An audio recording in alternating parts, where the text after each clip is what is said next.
Dharmasthala files ತನಿಖೆ ವಿಳಂಬ ಎಂಬ ಬಿಜೆಪಿ ಆರೋಪ. ಬಿಜೆಪಿ ವಿರುದ್ಧ ಸಚಿವ ಪ್ರಿಯಾಂಕ್ ಖರ್ಗೆ ಆಕ್ರೋಶ. ಒಂದು ಕಡೆ ಧರ್ಮಸ್ಥಳ ಚಲೋ ಅಂತೀರಾ, ಇನ್ನೊಂದು ಕಡೆ ಸೌಜನ್ಯ ಮನೆಗೆ ಹೋಗ್ತೀರಿ.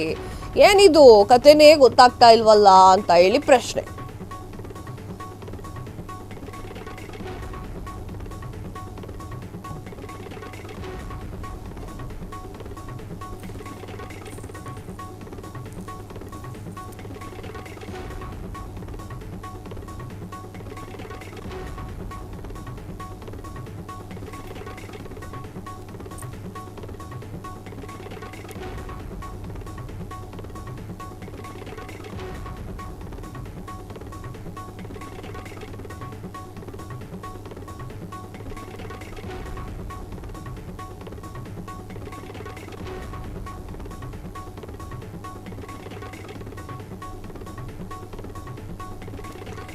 ಧರ್ಮಸ್ಥಳ ಫೈಲ್ಸ್ ತನಿಖೆ ವಿಳಂಬ ಎನ್ನುವಂತಹ ಬಿಜೆಪಿ ಆರೋಪ. ಬಿಜೆಪಿ ವಿರುದ್ಧ ಸಚಿವ ಪ್ರಿಯಾಂಕ್ ಖರ್ಗೆ ಆಕ್ರೋಶ. ಒಂದು ಕಡೆ ಧರ್ಮಸ್ಥಳ ಚಲೋ ಅಂತೀರಾ, ಇನ್ನೊಂದು ಕಡೆ ಸೌಜನ್ಯ ಮನೆಗೆ ಹೋಗ್ತಾ ಇದ್ದೀರಿ. ಈಗ ಸೌಜನ್ಯ ಮನೆಯವರೇ ರಾಶಿ ಬುರುಡೆ ಅಂತಿದ್ದಾರೆ. ಇದಕ್ಕೆ ಬಿಜೆಪಿ ಮುಖಂಡರು ಏನ್ ಹೇಳ್ತಾರೆ? 4 ದಿನ ಧರ್ಮಸ್ಥಳ ಚಲೋ, 4 ದಿನ ಮದ್ದೂರು ಚಲೋ, 2 ದಿನ ಮೈಸೂರು ಚಲೋ ಅಂತಾರೆ. ಅವರ ಹೋರಾಟ ಇಷ್ಟೇ. ಇದು ಹೋರಾಟವನ್ನಾದ್ರೂ ತಾರ್ಕಿಕ ಅಂತ್ಯವನ್ನ ಮಾಡ್ತಾ ಇದ್ದೀರಾ. ಬಿಜೆಪಿಗರ ವಿರುದ್ಧ ಸಚಿವ ಪ್ರಿಯಾಂಕ್ ಖರ್ಗೆ ಅವರ ಆಕ್ರೋಶ ಇದಾಗಿದೆ. ಏನ್ ಹೇಳಿದ್ದಾರೆ ನೋಡ್ಕೊಂಬರೋಣ ಬನ್ನಿ. ತೀರ್ಮಾನ ಮಾಡಲಿ. ಬಿಜೆಪಿ ಅವರಿಗೆ ಏನ್ ಬೇಕು? ಅವರಲ್ಲೇ ಗೊಂದಲ ಇದೆ. ಧರ್ಮಸ್ಥಳ ಚಲೋ ಯಾರಿಗೋಸ್ಕರ ಮಾಡಿದ್ರು ಸರ್? ಯಾರಿಗೋಸ್ಕರ ಮಾಡಿದ್ರು? ಧರ್ಮಸ್ಥಳಕ್ಕೆ ಅಪಪ್ರಚಾರ ಬರೀತಾ ಇದೆ ಅಂತ ಮಾಡಿದ್ರು. ಸೌಜನ್ಯ ಅವ್ರ ಮನೆಗೆ ಹೋಗಿದ್ರು. ಸೌಜನ್ಯ ಮನೆಯಲ್ಲಿ ಏನಾಯ್ತು? ಯಾರ ಮೇಲೆ ಅಪವಾದನೆ ಬಿತ್ತು? ಆಮೇಲೆ ಮತ್ತೆ ಹೊರಗಡೆ ಬಂದು ಅವರು ಏನಾದರೂ ಸುಪ್ರೀಂ ಕೋರ್ಟಿಗೆ ಹೋಗಿ CBI ಕೇಸನ್ನು ಮರುಚಾಲನೆ ಜೀವ ನೀಡಬೇಕು ಅಂದರೆ ಸಹಕಾರ ಮಾಡಿಸ್ತೀವಿ. ಅದು ಯಾರ ವಿರುದ್ಧ? ಇದು ಯಾರ ವಿರುದ್ಧ? ಏನು ಕಾಮನ್ ಸೆನ್ಸ್ ಇದೆಯಾ ಇವರಿಗೆ? ಈಗ ಯಾರ ಮನೆಗೆ ಹೋಗಿದ್ರು ಆ ವ್ಯಕ್ತಿನೇ ಹೇಳ್ತಾರಲ್ಲ, ಅಲ್ಲಿ ರಾಶಿ ಬುರುಡೆ ಸಿಕ್ಕಿದೆ, ಅದು ಸಿಕ್ಕಿದೆ ಅಂತ. ಇವಾಗ BJP ಏನು ಹೇಳ್ತಾರೆ? ಧರ್ಮಸ್ಥಳ ಚಲೋ 4 ದಿನ, ಚಾಮುಂಡೇಶ್ವರಿ ಚಲೋ 4 ದಿನ, ಇದು ಮದ್ದೂರು ಚಲೋ 2 ದಿನ, ಮುಗೀತು. ಇಷ್ಟೇನಾ ಇವ್ರದ್ದು?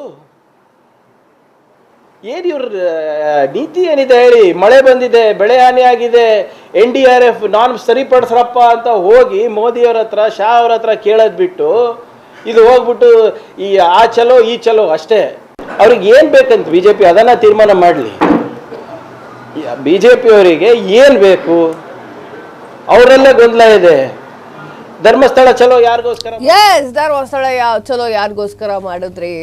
ಧರ್ಮಸ್ಥಳ ಚಲೋಗೆ ಹೋಗ್ತೀರಾ, ತದಾದ ನಂತರ ಮತ್ತು ಸೌಜನ್ಯ ಮನೆಗೆ ಎಂಟ್ರಿ ಕೊಡ್ತೀರಾ. ಮದ್ದೂರು ಚಲೋ ಅಂತೀರಾ, ಹಾಗೆ ಮೈಸೂರು ಚಲೋ ಅಂತೀರಾ. ಎಲ್ಲ ಚಲೋ ಮಾಡ್ಕೊಂತಾನೆ ಇದ್ರೆ ಅದಕ್ಕೆ ತಾರ್ಕಿಕ ಅಂತ್ಯವನ್ನ ಕೊಡೋದು ಯಾವಾಗ ಅಂತ ಹೇಳಿ ಪ್ರಿಯಾಂಕ್ ಖರ್ಗೆ ಅವರು ಪ್ರಶ್ನೆಯನ್ನ ಮಾಡಿದ್ದಾರೆ. ಬಿಜೆಪಿಗರ ವಿರುದ್ಧ ಅವರು ಮಾತನಾಡಿದ್ದಾರೆ. ಬಿಜೆಪಿಗರ ವಿರುದ್ಧವಾಗಿ ಸಾಕಷ್ಟು ವಿಚಾರಗಳನ್ನು ಹೊರಗಡೆ ಹೇಳ್ತಾ ಇರುವಂಥದ್ದು. ಧರ್ಮಸ್ಥಳ ಫೈಲ್ಸ್ ಪ್ರಕರಣಕ್ಕೆ ಸಂಬಂಧಪಟ್ಟಂತೆ ನಿಮ್ಮ ಚಲೋಗಳನ್ನು ನೋಡ್ತಾ ಕೂತ್ಕೊಳ್ಬೇಕಾಗಿದೆ ನಾವು ಅಂತ ಹೇಳ್ತಾ ಇದ್ದಾರೆ. ಬಿಜೆಪಿ ವಿರುದ್ಧವಾಗಿ ಅವ್ರು ಮಾತನಾಡಿದ್ದಾರೆ. ಯಾವುದಕ್ಕಾದ್ರೂ ಒಂದು ತಾರ್ಕಿಕ ಅಂತ್ಯ ಅನ್ನೋದನ್ನ ಕೊಡಿ, ಇಲ್ಲ ಅಂದ್ರೆ ಹಿಂಗೆ ಹೋಗುತ್ತೆ ಅದು. ನಿಮಗೆ ಧರ್ಮಸ್ಥಳ ಚಲೋ ಅನ್ನುವಂತಹ ಯಾಕೆ ಮಾಡಿದ್ರು ಅನ್ನೋದಾದ್ರೂ ಗೊತ್ತಿದ್ಯಾ? ಧರ್ಮಸ್ಥಳ ಚಲೋ ಎನ್ನುವಂತಹ ಒಂದು ಯಾತ್ರೆಯನ್ನ ಯಾಕೆ ಮಾಡಿದ್ರು ಅಂತನಾದ್ರೂ ಗೊತ್ತಿದ್ಯಾ? ಧರ್ಮಸ್ಥಳ ಚಲೋ ಅಂತ ಹೇಳಿ ವೀರೇಂದ್ರ ಹೆಗ್ಗಡೆ ಅವರನ್ನ ಮಾತನಾಡ್ಕೊಂಡು ಬಂದ ನಂತರ ಸೌಜನ್ಯ ಮನೆಗೆ ಹೋಗ್ತೀರಾ. ಸೌಜನ್ಯ ಮನೆಯವರು ಯಾರ ಬಗ್ಗೆ ಆರೋಪವನ್ನ ಮಾಡ್ತಿದ್ದಾರೆ ಅನ್ನೋ ಕಾಮನ್ ಸೆನ್ಸ್ ಇದೆಯಾ ಅಂತ ಹೇಳಿ ಪ್ರಿಯಾಂಕ್ ಖರ್ಗೆ ಅವರು ಪ್ರಶ್ನೆಯನ್ನ ಮಾಡ್ತಾ ಇದ್ದಾರೆ. ನಿಮಗೆ ಒಂದು ಕ್ಲಾರಿಟಿ ಇಲ್ಲ, ಕ್ಲಾರಿಟಿ ತಂದುಕೊಳ್ಳಿ ಅಂತ ಹೇಳ್ತಾ ಇರುವಂಥದ್ದು. ಕ್ಷಣ ಕ್ಷಣದ ಸುದ್ದಿಗಳಿಗಾಗಿ ಫ್ರೀಡಂ ಟಿವಿ ಸಬ್ಸ್ಕ್ರೈಬ್ ಮಾಡಿ, ಲೈಕ್ ಮಾಡಿ ಹಾಗೂ ಫಾಲೋ ಮಾಡಿ. ಹೊಸ ಸುದ್ದಿಗಳ ನೋಟಿಫಿಕೇಶನ್ಗಾಗಿ ಬೆಲ್ ಐಕಾನ್ ಮೇಲೆ ಕ್ಲಿಕ್ ಮಾಡಿ.